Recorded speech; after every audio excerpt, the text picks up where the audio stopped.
যুক্তরাষ্ট্রে করোনা পরিস্থিতি নিয়ে ফাউচির সতর্কবার্তা।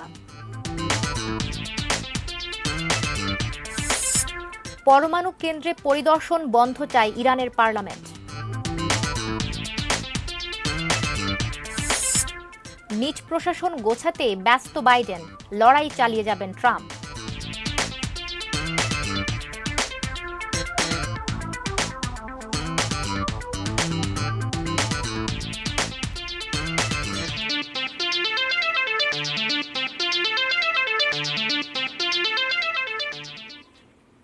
এটি নিউজ দেখছেন।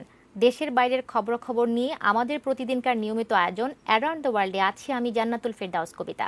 এতক্ষণ শিরোনামগুলো জানাচ্ছিলাম। থ্যাঙ্কস গিভিং উৎসবের পর আসছে সপ্তাহগুলোতে যুক্তরাষ্ট্রে করোনা পরিস্থিতি ভয়াবহ আকার ধারণ করতে পারে বলে সতর্ক করেছেন দেশটির শীর্ষ সংক্রামক রোগ বিশেষজ্ঞ ডক্টর অ্যান্থনি ফাউচি। তার মতে একের পর এক করোনা সংক্রমণের ঢেউ গ্রাস করতে পারে হাজার হাজার জীবন। থ্যাঙ্কস গিভিং উৎসব উপলক্ষে লাখ লাখ মানুষ প্রিয়জনদের সঙ্গে ছুটি কাটাতে ব্যস্ত সময় পার করছেন। অ্যান্থনি ফাউচি বলেছেন, এই সময়ে সামাজিক দূরত্ব নিশ্চিত না করা ও মাস্ক পরায় বাধ্যবাধকতা লক্ষ্য করা যাচ্ছে না, যা ভয়াবহ পরিস্থিতির জন্ম দিতে পারে। তার মতে সম্ভব হলে ভ্রমণকারীদের কোয়ারেন্টিনে থাকা উচিত। যুক্তরাষ্ট্রে 2,73,000-এর বেশি মানুষ করোনায় প্রাণ হারিয়েছেন। প্রতিদিনই হাজারের বেশি মারা যাচ্ছেন। আক্রান্তের সংখ্যাও প্রতিদিন গড়ে 1.5 লাখের কাছাকাছি। গত মাসের তুলনায় নভেম্বরে আক্রান্তের সংখ্যাও দ্বিগুণ হয়েছে। এদিকে ব্রিটেনে গত এক মাসের লকডাউনের কারণে প্রায় 1/3 সংক্রমণ রোধ করা সম্ভব হয়েছে বলে এক গবেষণায় উঠে এসেছে। দেশটিতে এই পর্যন্ত 58,000 মানুষের মৃত্যু হয়েছে। আক্রান্ত হয়েছেন 16,17,000-এর বেশি।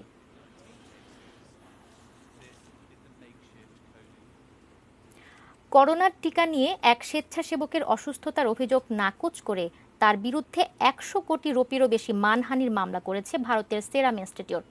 অক্সফোর্ড অ্যাস্ট্রাজেনেকার তৈরি করোনা ভ্যাকসিন কোভিশিল্ডের ট্রায়ালে অংশ নিয়েছিলেন চেন্নাইয়ের 40 বছর বয়সী ওই স্বেচ্ছাসেবক। তার অভিযোগ, 1 অক্টোবর তৃতীয় ধাপের ট্রায়ালে ভ্যাকসিন নেওয়ার পর থেকেই স্নায়বিক সমস্যা সহ বিভিন্ন সমস্যার কারণে গুরুতর অসুস্থ হয়ে পড়েন তিনি। এরপর গত 21 নভেম্বর সিআইআই সহ একাধিক প্রতিষ্ঠানের বিরুদ্ধে 5 কোটি রুপি ক্ষতিপূরণ চেয়ে মামলা করেন ওই স্বেচ্ছাসেবক। ভ্যাকসিন উৎপাদন বন্ধের দাবিও জানান তিনি। তবে সেরাম ইনস্টিটিউট বলেছে তারা অভিযোগ পুরোপুরি বিদ্বেষমূলক। ভুল ধারণা থেকে তিনি অভিযোগ করেছেন। তবে ওই স্বেচ্ছাসেবকের শারীরিক অবস্থার প্রতি সহানুভূতি প্রকাশ করে সেরাম ইনস্টিটিউট বলছে তিনি ভ্যাকসিন নিয়ে অসুস্থ হননি। তার শারীরিক অবস্থার সঙ্গে ভ্যাকসিনের ট্রায়ালের কোনো সম্পর্ক নেই।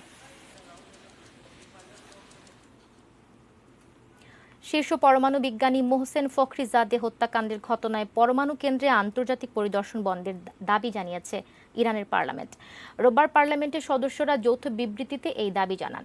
এমপিরা এই নৃশংস হত্যাকাণ্ডের জন্য ইসরায়েলকে দায়ী করে জানান, এর ফলে সরকারের কিছু সদস্যদের মধ্যেই সংশয় দেখা দিয়েছে, যারা মনে করতেন সমঝোতার মাধ্যমে ইরান একটি স্বাভাবিক দেশে পরিণত হতে পারে। এই সংশয় দূর করতে সরকারকে কাজ করতে হবে। তারা বিজ্ঞানী হত্যার প্রতিবাদ হিসেবে পরমাণু কেন্দ্রগুলোতে জাতিসংঘের নেতৃত্বে আন্তর্জাতিক পরিদর্শন বন্ধ করারও দাবি জানিয়েছেন। এদিকে যথাসময়ে বিজ্ঞানী ফখরিজাদের হত্যাকারীদের শাস্তি দেওয়া হবে বলে হুমকি দিয়েছেন ইরানের প্রেসিডেন্ট হাসান রুহানি। এই ঘটনায় উত্তেজনা দেখা দিয়েছে মধ্যপ্রাচ্যে।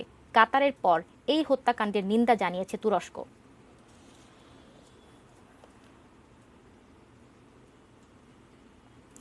নির্বাচিত মার্কিন প্রেসিডেন্ট জো বাইডেন যখন প্রশাসন গোছাতে ব্যস্ত, তখন বর্তমান প্রেসিডেন্ট ডোনাল্ড ট্রাম্প ভোট জালিয়াতি নিয়ে লড়াই চালিয়ে যেতে আবারও প্রত্যয় ব্যক্ত করেছেন। গুরুত্বপূর্ণ মন্ত্রণালয় ও বিভাগের জন্য কয়েকজনকে মনোনীত করেছেন বাইডেন। তার প্রেস উইংয়ের জন্য জ্যেষ্ঠ কয়েকজন নারী সদস্যকে মনোনীত করেছেন তিনি। নির্বাচনী প্রচারণা দলের মুখপাত্র কেট বেডিফিল্ডকে হোয়াইট হাউসের কমিউনিকেশনস ডিরেক্টর ও ডেমোক্রেট দলের মুখপাত্র জেন সাকিকে মনোনীত করেছেন প্রেস সেক্রেটারি হিসেবে। এছাড়া করোনা মোকাবেলা ও অর্থনীতি পুনর্গঠনে জোরে সোরে কাজ শুরু করেছেন বাইডেন। অফিস ম্যানেজমেন্ট ও বাজেট বিভাগের ডিরেক্টর হিসেবে নীরা ট্যান্ডন এবং কাউন্সিল অব ইকোনমিক অ্যাডভাইজার্সের সদস্য হিসেবে জেসিলা রাউচকে মনোনীত করেছেন তিনি। সোমবার থেকে নির্বাচিত প্রেসিডেন্টকে ব্রিফিং দেওয়া শুরু করবেন বিদায়ী প্রশাসনের কর্মকর্তারা। অন্যদিকে গত 3 নভেম্বরের নির্বাচনের ফল উল্টে দিতে আইনি লড়াই চালিয়ে যাওয়ার অঙ্গীকার করেছেন ট্রাম্প।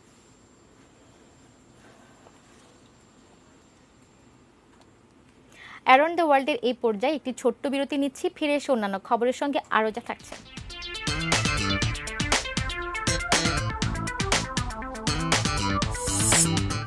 সৌদি আরব ও কাতার সফর করবেন কুশনার।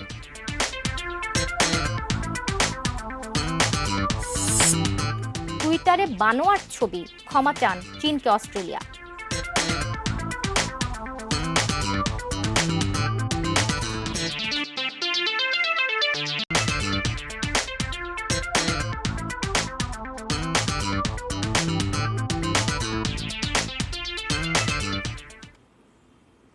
বিরতি থেকে ফিরে এসে সবাইকে আরও একবার স্বাগত জানাচ্ছি অ্যারাউন্ড দ্য ওয়ার্ল্ডে। চলতি সপ্তাহে সৌদি আরব ও কাতার সফরে যাবেন হোয়াইট হাউসের সিনিয়র উপদেষ্টা ও ট্রাম্পের জামাতা জেরাড কুশনার। একটি প্রতিনিধি দলের নেতৃত্ব দেবেন তিনি। তার এই সফরের উদ্দেশ্য হচ্ছে উপসাগরীয় এই দুটি প্রতিবেশী দেশের মধ্যে বিরোধের অবসান। বার্তা সংস্থা রয়টার্সকে রোববার বিষয়টি নিশ্চিত করেছেন ট্রাম্প প্রশাসনের এক সিনিয়র কর্মকর্তা। তিনি জানান, সৌদি আরবের নিয়ম শহরে যুবরাজ মোহাম্মদ বিন সালমানের সঙ্গে বৈঠক করবেন কুশনার। এছাড়া কাতার সফরে যেয়ে দেশটির আমির শেখ তামিম বিন হামাদ আল থানির সঙ্গে বৈঠক করবেন তিনি। 2017 সালে সন্ত্রাসী কর্মকাণ্ডে মদদ দেওয়ার অভিযোগ এনে স্থল, জল ও আকাশপথে কাতারের উপর অবরোধ আরোপ করে সৌদি আরব, সংযুক্ত আরব আমিরাত, বাহরাইন ও মিশর। অবরোধ তুলতে কাতারের কাছে 13টি দাবি উত্থাপন করে দেশগুলো।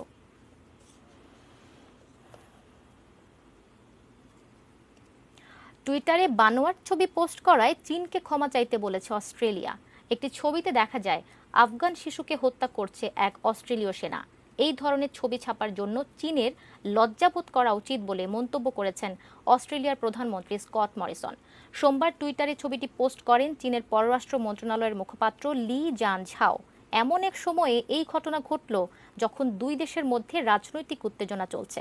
চলতি মাসের গোড়ার দিকে এক প্রতিবেদনে দাবি করা হয় 2009 সাল থেকে 2013 সাল পর্যন্ত 39 আফগান বেসামরিক নাগরিককে হত্যার সঙ্গে যুক্ত ছিল 24 অস্ট্রেলীয় সেনা।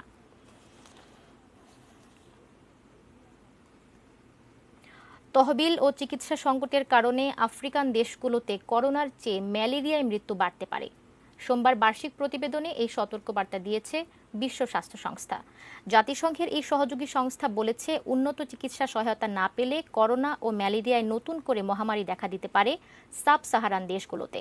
বিশ্ব স্বাস্থ্য সংস্থার প্রতিবেদনে বলা হয়েছে, ম্যালেরিয়া বিরোধী চিকিৎসায় 10% ঘাটতি দেখা দিলেও অন্তত 19,000 মানুষের প্রাণ যাবে, আর 50% ঘাটতি হলে অন্তত 1 লক্ষ মানুষের মৃত্যু হবে ম্যালেরিয়ায়।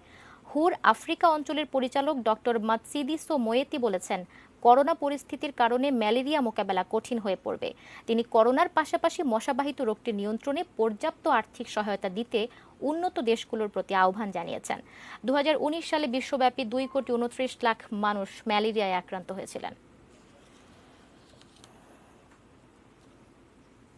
ভারতে বিতর্কিত কৃষি আইনের প্রতিবাদে বিক্ষোভ অব্যাহত রয়েছে। কেন্দ্রীয় স্বরাষ্ট্রমন্ত্রী অমিত শাহের শর্ত নাকচ করে কৃষকরা নিজেদের অবস্থানে অনড় রয়েছেন। দেশের বিভিন্ন প্রান্ত থেকে আসা কৃষকরা সড়ক অবরোধ থেকে সরে গেলে আলোচনা হতে পারে। রোববার সরকারের এই প্রস্তাব খারিজ করে কৃষক সংগঠনের নেতারা জানিয়েছেন, তারা সরকারের কথায় সড়ক ছেড়ে বুড়ারি ময়দানে যাবেন না। দিল্লিতে প্রবেশের 5টি সড়কই অবরোধ করার হুঁশিয়ারি দিয়েছেন তারা। কৃষক নেতাদের দাবি, তাদের কাছে 4 মাসের রসদ রয়েছে। নরেন্দ্র মোদী সরকারের 3টি কৃষি আইন প্রত্যাহার না করা পর্যন্ত তারা আন্দোলন থেকে পিছু হটবেন না। এর মধ্যেই বিজেপি সরকারের অস্বস্তি বাড়িয়ে হরিয়ানার প্রভাবশালী কৃষি সংগঠনগুলো কৃষকদের পাশে দাঁড়ানোর ঘোষণা দিয়েছেন। আগামী 1 ডিসেম্বর আরও বড় আকারে বিক্ষোভের ডাক দেওয়া হয়েছে। দিল্লির মুখ্যমন্ত্রী অরবিন্দ কেজরিওয়ালও সরকারকে কৃষকদের সঙ্গে আলোচনায় বসার আহ্বান জানিয়েছেন।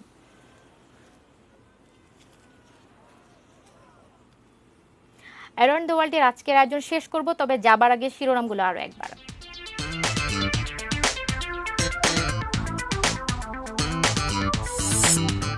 যুক্তরাষ্ট্রে করোনা পরিস্থিতি নিয়ে ফাউচির সতর্ক বার্তা। পরমাণু কেন্দ্রে পরিদর্শন বন্ধ চায় ইরানের পার্লামেন্ট। নিজ প্রশাসন গোছাতে ব্যস্ত বাইডেন, লড়াই চালিয়ে যাবেন ট্রাম্প। সৌদি আরব ও কাতার সফর করবেন কুশনার।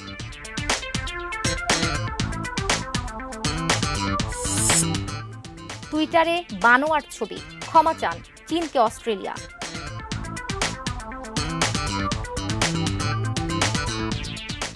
এই ছিল অ্যারাউন্ড দ্য ওয়ার্ল্ড। কাল আবারও দেখা হবে একই সময়, সেই পর্যন্ত সঙ্গেই থাকুন, দেখতে থাকুন এটিএন নিউজ। আর এটিএন নিউজের ব্রেকিং নিউজ আপনার মোবাইলে পেতে টাইপ করুন START স্টার্ট স্পেস এবং AN লিখে পাঠিয়ে দিন 5959 এই নম্বরে। ধন্যবাদ।